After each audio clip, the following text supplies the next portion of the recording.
Maithili express की शानदार प्रस्तुति।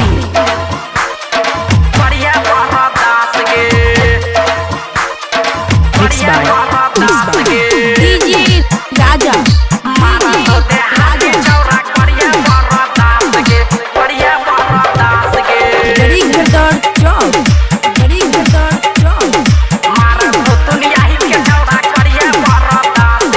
खुशी रिकॉर्डिंग स्टूडियो बलुआ।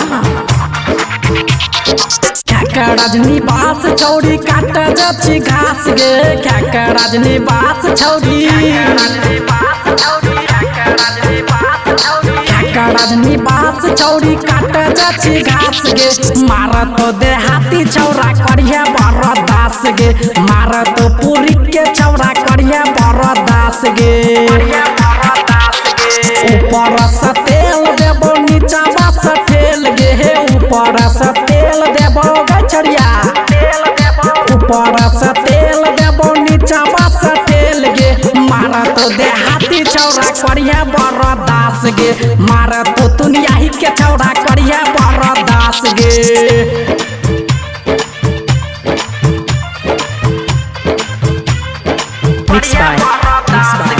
डीजे राजा खुशी रिकॉर्डिंग स्टूडियो बलुआ।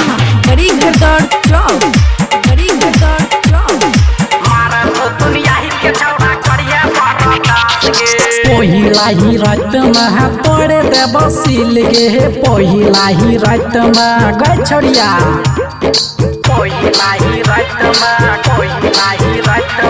पहिला ही रात में तोड़े देव सिल गे दौड़ब के मर मन करिया न छोट गे करिया न छोट गे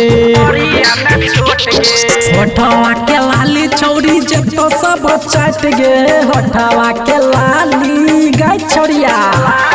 होठवा के लाली छौरी जतो सब चाट गे मारा तो देहाती छौरा करिया बरदास गे मारा तो पूरी के छौरा करिया बरदास गे।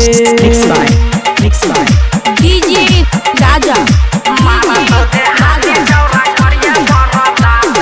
खुशी रिकॉर्डिंग स्टूडियो बलुआ।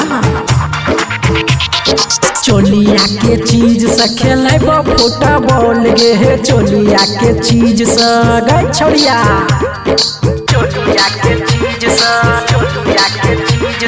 चोलिया के चीज से खेलब फुटबॉल गे 500,000 छोड़ी देबो जरूर गे देबो जरूर गे